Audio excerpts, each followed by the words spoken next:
Isa sa mga talatang ginagamit ng mga nagtuturong Diyos ang Panginoong Hesukristo ay ang nakasulat sa Juan 20:28, kung saan sinabi ni Apostol Tomas sa Panginoong Hesukristo na, "Panginoon ko at Diyos ko." Sinabi po ba ito ni Apostol Tomas dahil sa ang Panginoong Hesukristo ang kinikilalang Diyos ng mga apostol? Mga kaibigan, alamin po natin ang kasagutan sa palatuntunang ito ng Iglesia ni Cristo, ang pagbubunyag.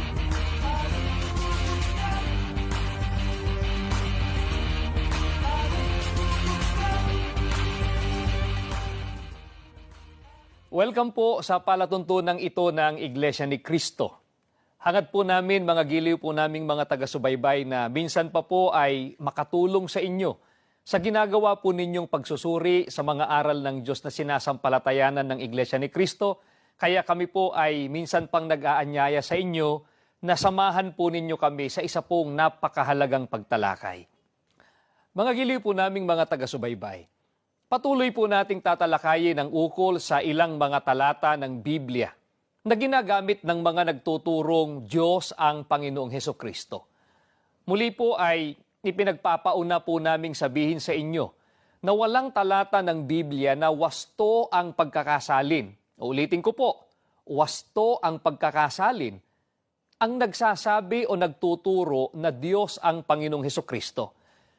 Sa Biblia po ay maliwanag ang katotohanan na hindi po matututulan ng mga tagapangaral na gumagamit ng Biblia na iisa lamang po ang tunay na Diyos. At ang katotohanan iyan ay sinasalungat ng mga pagtuturong ang Panginoong Hesukristo ay tunay na Diyos. Kaya lamang po may nasisitas na mga talata ng Biblia ang mga nagtataguyod ng aral na Diyos ang Panginoong Hesukristo ay sapagkat binibigyan po nila ng sariling pakahulugan ang mga talatang ginagamit po nila. At ang isa po sa mga ito ay ang mababasa po natin sa Juan 20:28. Ano po ba ang nilalaman ng talatang nabanggit? Pakinggan po ninyo, ganito po ang mababasa natin dito po sa Juan 20:28. Sumagot si Tomas at sa kanya'y sinabi, "Panginoon ko at Diyos ko." Ayon po sa mga nagtataguyod ng aral na Diyos ang Panginoong Hesukristo, sa talata raw pong ito na binasa po namin ay maliwanag na tinawag ni Apostol Tomas na Diyos niya ang Panginoong Hesukristo. Ngunit dahil po ba sa sinabi ni Tomas sa Panginoong Hesukristo ang mga salitang Diyos ko, ito po ba ay nangangahulugang ang Panginoong Hesukristo ang kinikilala niyang tunay na Diyos, pati na po ng iba pang mga alagad o di kaya'y mga apostol? Pakinggan po ninyo, dito pa rin po sa mismong Kapitulo 20 ng Aklat ng Juan, itataas lang po natin ang pagbasa. Dito po sa talatang 17, ganito po ang sinasabi mismo ng ating Panginoong Hesukristo. Sinabi sa kanya ni Jesus, "Huwag mo akong hipuin, sapagkat hindi pa ako nakakaakyat sa Ama. Ngunit pumaroon ka sa aking mga kapatid at sabihin mo sa kanila, aakyat ako sa aking Ama at inyong Ama, at aking Diyos at inyong Diyos." Mga kaibigan, hindi po ang Panginoong Hesukristo ang kinikilalang Diyos ng mga apostol.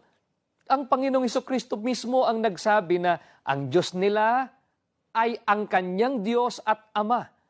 Napakaliwanag po ng pahayag ng Panginoong Hesukristo. Ang sabi niya, pumaroon ka sa aking mga kapatid at sabihin mo sa kanila, aakyat ako sa aking Ama at inyong Ama at aking Diyos at inyong Diyos.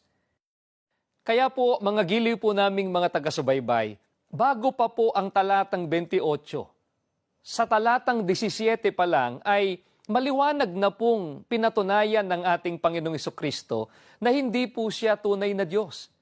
Kaya sa talatang 28 naman, hindi po ang kahulugan noon ay ang Panginoong Hesukristo ang kinikilala ni Apostol Tomas na kanyang Diyos. Ngayon, mga kaibigan, bakit po ba sinabi ni Apostol Tomas ang mga salitang Diyos ko sa talatang 28? Ano po ba ang pangyayari na nasa likod ng pahayag na ito ni Apostol Tomas? Mabuti po ay basahin po natin ang mga talatang 24. Itutuloy ko po hanggang sa talatang 28. Ganito po ang nakasulat. Ngunit si Tomas, isa sa 12 na tinatawag na Didimo, ay wala sa kanila nang dumating si Jesus. Sinabi nga sa kanya ng ibang mga alagad, nakita namin ang Panginoon. Ngunit sinabi niya sa kanila, malibang aking makita sa kanyang mga kamay ang butas ng mga pako, at maisuot ko ang aking daliri sa butas ng mga pako, at maisuot ko ang aking kamay sa kanyang tagiliran, ay hindi ako sasampalataya. At pagkaraan ng 8 araw ay muling nasa loob ng bahay ang kanyang mga alagad, at kasama nila si Tomas. Dumating si Jesus, nang nangapipinid ang mga pinto, at tumayo sa gitna at sinabi, kapayapaan ang sumainyo. Nang magkagayoy sinabi niya kay Tomas, idaiti mo rito ang iyong daliri, at tingnan mo ang aking mga kamay. At idaiti mo rito ang iyong kamay, at isuot mo siya sa aking tagiliran, at huwag kang di mapanampalatayahin, kundi mapanampalatayahin. Sumagot si Tomas, at sa kanya'y sinabi, Panginoon ko at Diyos ko. Mga kaibigan, nang unang magpakita po ang Panginoong Jesucristo sa kanyang mga alagad, matapos mabuhay na mag-uli, wala po noon si Apostol Tomas. Absent po siya sa pagkakataong yon. At nang sabihin sa kanya ng mga kapwa niya alagad na nakita nila ang Panginoong Jesucristo, ayaw po niyang maniwala. Ang sabi po ni Tomas, malibang aking makita sa kanyang mga kamay ang butas ng mga pako, at maisuot ko ang aking daliri sa butas ng mga pako, at maisuot ko ang aking kamay sa kanyang tagiliran, ay hindi ako sasampalataya. Sa makatwid, ano po ang dapat nating maintindihan? Ang pinapaksa po ng mga pagkakataong iyon, batay sa pagkakatala ni Apostol Juan, ay ang pagkabuhay na mag-uli ng ating Panginoong Jesucristo. Hindi po ang umano'y pagiging Diyos ng Panginoong Jesucristo, gaya nga po ng ipinalalagay ngayon ng maraming mga tao. Kaya nga po nang komprontahin na ng Panginoong Jesucristo si Tomas sa di niya pagsampalataya sa kanyang pagkabuhay na mag-uli, ano ang kanyang nasabi? Nasabi po niya sa harap ng Panginoong Jesucristo, Panginoon ko at Diyos ko. Nagkamali po si Apostol Tomas sa pagkagulat at pagkatakot sa pagpapakita ng hindi niya pinaniwala ang nabuhay na mag-uli. Tiyak po, sasabihin po ng iba. Pakahulugan po yan ng Iglesia ni Cristo. Walang sinasabi sa mga talata na nagkamali si Tomas dahil sa gulat at pagkatakot. Kung sa Ebanghelyo lang ni Juan hahanapin, maaari ngang sabihin hindi totoong nagkamali si Tomas dahil sa gulat at pagkatakot. Pero hindi lang naman po si Juan ang nagtala ng pangyayari tungkol sa ikalawang pagpapakita ng Panginoong Jesucristo sa kanyang mga apostol matapos po niyang mabuhay na mag-uli. Ang totoo mga kaibigan, hindi lang po si Apostol Tomas ang nagkaroon ng maling pag-aakala tungkol sa Panginoong Jesucristo sa ikalawang pagkakataon ng kanyang pagpapakita sa kanyang mga alagad matapos na siya po ay mabuhay na mag-uli. May mababasa po tayong mga nakatala sa banal na kasulatan. Dito po, basahin po natin ang nakatala, dito po sa Lucas, sa 24:36 hanggang 37, ganito po ang ating maliwanag na mababasa. Samantalang nagsasalita sila, siya ay tumayo sa gitna nila at sinabi sa kanila, sumainyo ang kapayapaan. Dahil sa gulat at takot, inakala nilang nakakakita ng isang espiritu. Mga kaibigan, ano po ang naging reaksyon ng mga apostol nang magpakita sa kanila ang Panginoong Jesucristo sa ikalawang pagkakataon matapos niyang mabuhay na mag-uli?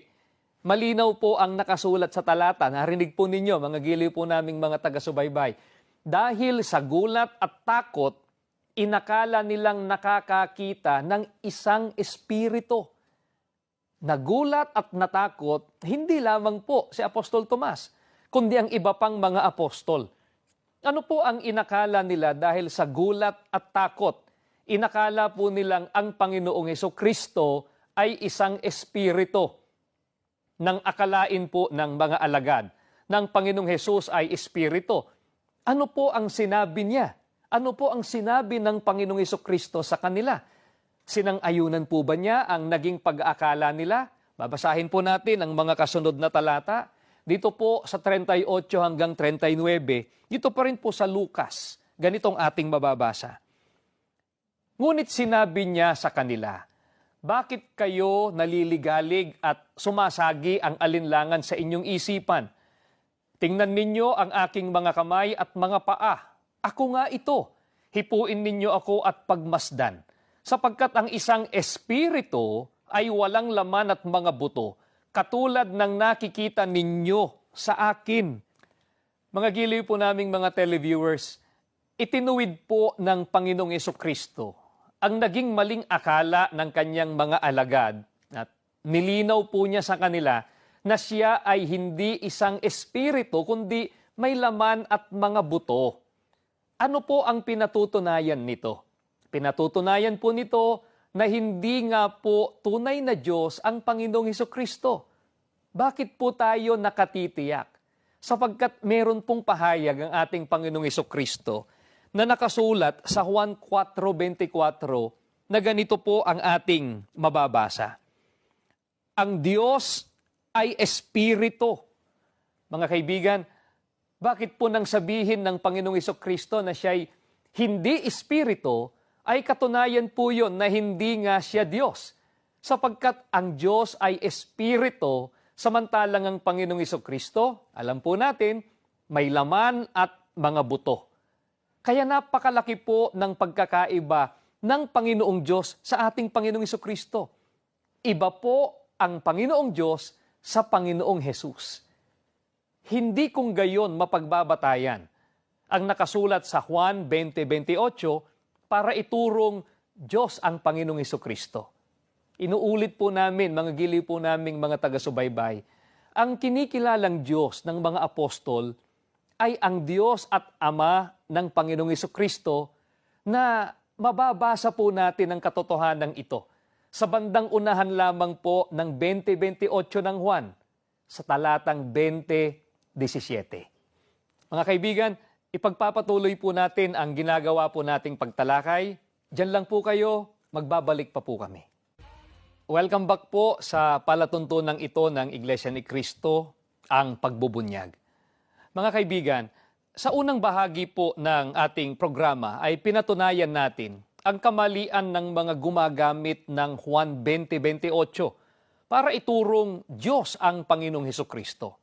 Ngayon naman po sa pagkakataong ito ay pag-aralan natin ang isa pang talatang ginagamit ng mga nagtuturong Diyos daw ang Panginoong Hesus. Ang nakasulat naman po sa Juan 1:3 ng saling Ingles na King James Version. Mabuti po ay basahin po natin ang binabanggit na talata. All things were made by Him, and without Him was not anything made that was made. Mga kaibigan, ayon po sa mga nagtuturong Diyos ang Panginoong Hesukristo, sa talatang ito raw ay maliwanag na itinuturo ni Apostol Juan na ang ating Panginoong Hesus ay manlalalang. All things were made by Him. Sinasabi pa nila na bago palalangin ang lahat ng bagay ay existido na ang ating Panginoong Hesukristo dahil binanggit sa talata na without Him was not anything made that was made. At alinman sa lahat ng ginawa ay hindi ginawa kung wala siya. Kaya Diyos daw po ang Panginoong Hesukristo sapagkat siya raw ang lumalang ng lahat ng bagay. Mga kaibigan, meron po kaming gustong ipapansin sa inyo. Partikular po nilang ginagamit ang talatang ito sa saling ito ng Biblia, ang King James Version. Bakit po partikular nilang ginagamit ang saling King James Version para po gamitin ang talatang ito? Sapagkat sa maraming mga salin ng Bibliang Ingles, halimbawa po, ay ang nasa saling Revised Standard Version, ang mababasa po natin ay, all things were made through Him. Ang lahat ng mga bagay ay ginawa